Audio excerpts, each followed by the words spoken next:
Par contre, Pic des Bois, il vole pas aux riches pour redonner aux pauvres, il vole aux riches pour se le mettre dans la poche. Exactement.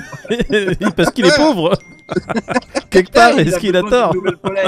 On va continuer avec Binance qui veut dépasser 1 milliard juste pour la fin de l'année. Il veut dépenser 1 milliard en 2 mois, donc c'est quand même un gros flex. Nasdaq ne se lance pas dans la crypto à cause d'une raison très précise.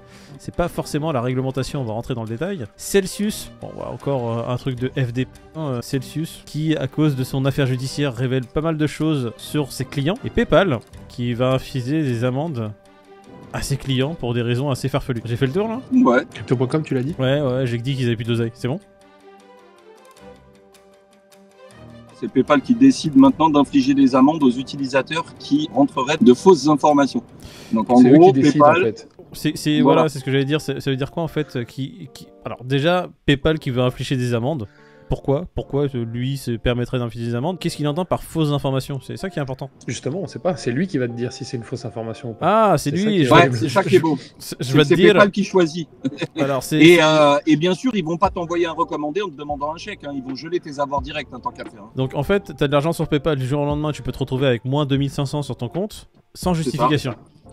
Exactement. Merci PayPal. Franchement, ils sont très forts PayPal. Je sais pas pour... Bah, c'est pas la première fois que PayPal est accusé de censure dans ces trucs-là. Hein. T'as qui n'a jamais eu ses fonds gelés sur PayPal pour une raison ou pour une autre. Ça a toujours été super arbitraire. Moi, j'ai fait pas mal de ventes et d'achats sur PayPal. Crois-moi que tu as intérêt à faire attention quand tu fais une transaction dessus. Toi qui parles souvent de Julian Assange, Moïd, Wikileaks, PayPal a gelé les dons. C'est pour ça qu'ils se sont tournés vers le Bitcoin en premier lieu, tu vois. À l'époque, ouais. C'est quand même assez drôle, tu vois. Julian Assange, tu sais qu'il a fait un truc pour l'humanité. Et qu'est-ce que PayPal trouve de mieux à faire? Bon, bah écoutez, il y a quand même une grosse communauté, l'humanité, qui aide Julian Assange. On va geler les fonds. Ça a l'air quand même une belle entreprise. Pourquoi on continue d'utiliser PayPal du coup? On peut juste... Parce que c'est universel, frérot. Bah parce que c'était un peer-to-peer avec un tiers de confiance qui normalement était là pour t'aider. Une fois de plus, dès que tu donnes du pouvoir à quelqu'un, il croit que c'est le bon. Il en abuse. PayPal, j'ai envie de les mettre dans le même basket que Celsius. Celsius qui... Dans le même basket? Ouais, dans le même basket, dans le même panier. Sorry, Peter, I'm a little bit English. Tu vois, je te fais la traduction live. Basket égale panier. Ok.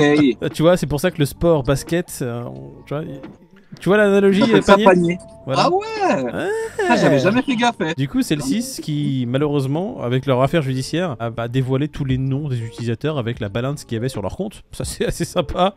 Et ce que j'aime bien, c'est que j'ai pas trouvé mon nom. Ça, tu vois, ça fait plaisir. T'avais pas de l'argent sur Celsius? Non, tu vois, cette merde, j'ai pas mis 1 euro dessus. Quand j'ai vu de toute façon les rendements faramineux, etc., je me suis dit, c'est quoi, je préfère aller sur de la DeFi hyper spéculative qui te rapporte 600% d'APR par jour.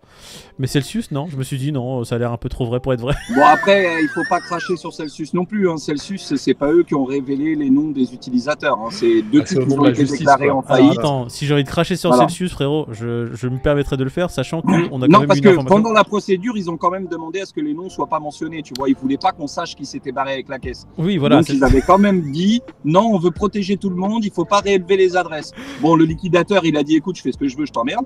Et arrivé là, paf, on voit que les 3 patrons, ils se sont barrés chacun avec 10 millions. Oh là, merci. Comme par hasard, c'est bizarre quand même. Elle est incroyable cette histoire. Non mais là, on va juste faire un résumé.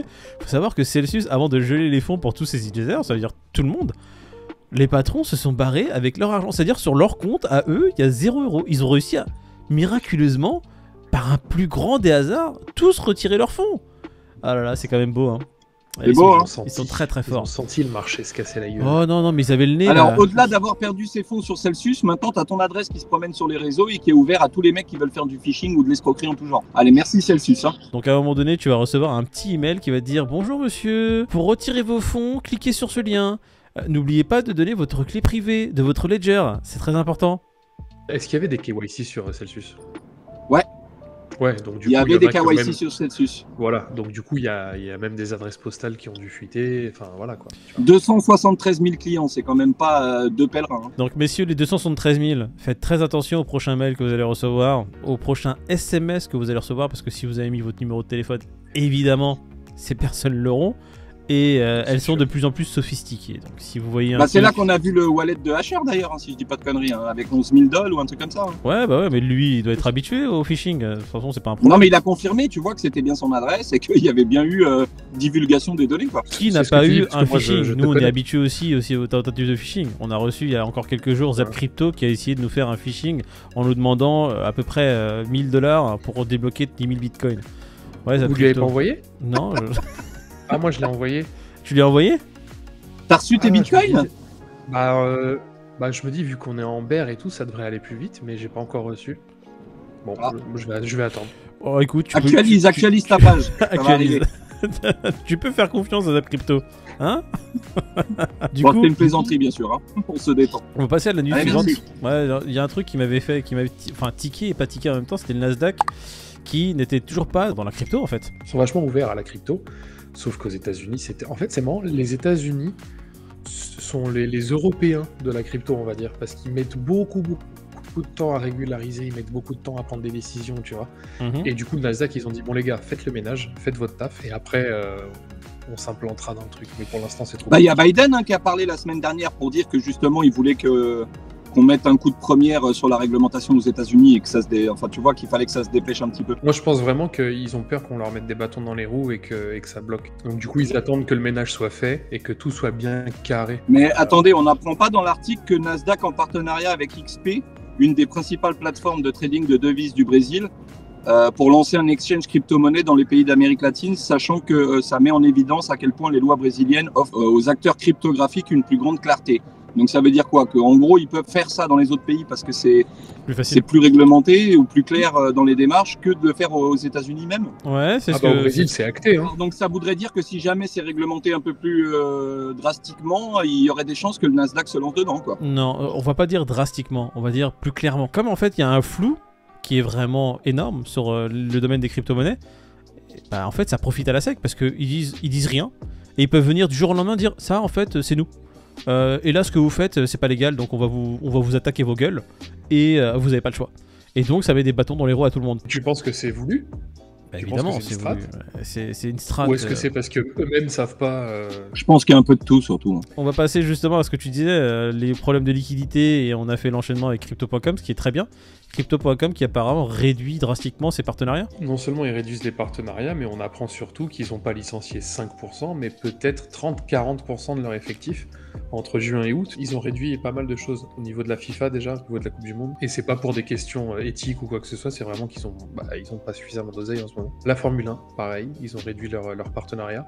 Je pense vraiment qu'ils ont tout mis sur le Staples Center, le fait de le renommer. Ouais, les 700 millions, là. Je pense que ça a piqué. Ils ont peut-être pas compris qu'après un bull run, il y a un bear market. Ils s'attendaient peut-être à ce qu'il arrive un peu plus tard. Et du coup, en fait, ils assument pas, tout simplement. Après, est-ce que c'est pas une bonne manière, finalement, de prévoir si le bear market dure un petit peu plus longtemps, d'avoir une politique un petit peu plus drastique pour contrôler les coûts et faire en sorte que ça tienne, quoi. Bah non, parce que regarde, Binance, lui, comme il le dit, dans les 2 prochains mois, il va dépenser à peu près 1 milliard de dollars pour faire des acquisitions en pagaille. Binance ne connaît pas le bear market. Bah oui, mais Binance ne fait pas d'investissement de 700 millions juste pour renommer un arena. Qu'est-ce qu'il en a à foutre? Lui, il garde les 700 millions pour, à un moment donné, il va se dire... Pour acheter Twitter avec Elon, déjà. Oh là là. Ouais, très bien. Déjà, et quand il voit, oh, il y a un dip là, on va l'acheter ce dip. Allez, on y va. Clic. Entre FTX et Binance, ils ne le mettent pas au même endroit leur cash. Hein. Ouais. Autant FTX et Bankman, ils essayent de renflouer Celsius, Galaxy Digital, ce genre de trucs. Autant CZ, en termes de com, lui, il dit que les gens qui se sont foirés et qui valaient déjà rien avant ne valent toujours rien et qui mettra pas son oseille dedans. Donc on sent qu'il n'y a pas la même... La stratégie de FTX et de Bankman, ça va être un peu la stratégie de Buffett. Il faut savoir que lui, c'est pas dans le marché des actions qu'il investit le plus, et il prend des entreprises en difficulté qui retapent et qui revend derrière. Et qui font après... Il va reprendre une entreprise qui va racheter peut-être 100 000 $ et qui va retaper correctement, qui va remettre sur pied. Et l'entreprise, elle en vaudra peut-être 10 millions après. Mais je trouve ça bien de savoir dans quoi il investit, justement. Parce que lui, je pense qu'il sait ce qu'il fait. C'est bien aussi de suivre ce genre de truc, tu vois. On se fait une petite revue des prix, un petit crypto Ferenc Mouloud. Ah bah tiens, on est repassé sous les 20 000. C'est arrivé vendredi après-midi. Comme c'est bizarre. Alors on est 19 480 $ pour le Bitcoin, 1325 pour l'Ethereum. Alors l'Ethereum qui s'est plus ou moins maintenu au même prix. Ouais, il est un peu plus résilient. Mais tout le week-end, le Bitcoin a fait 19 300, 19 500, 19 300, 19 500. Alors les gars, il est à combien aujourd'hui le Crypto Fear and Greed, David? J'en sais rien, mais dans mon tableau, il y a le Theta, ok? Voilà. Ok, très bien si tu veux. Merci David pour ton intervention. Peter, il est à combien le Moi, je Crypto pense Fear and qu'il est à Greed? 22. Non mais pense c'est bon David, on a dit qu'on t'a remercié pour ton intervention. Peter, C'est l'escroc. Oui, il est à combien le Fear and Greed? il est à 25. 20, je dirais 20. Ouais, 20. Il est à 22. Ah, mais c'est une grosse chouin, la petite David. Il avait regardé le Fear and Greed avant. Regarde-moi ce sourire. Bravo, dire que David, si je escroc. tombe... En fait, si je tombe dessus, c'est un complot, c'est ça? Si je tombe- si je Une tombe juste- escroquerie. Une escroquerie. Une escroquerie, bossé on chez le Celsius, voit à son non visage. Il a fait un stage chez Celsius.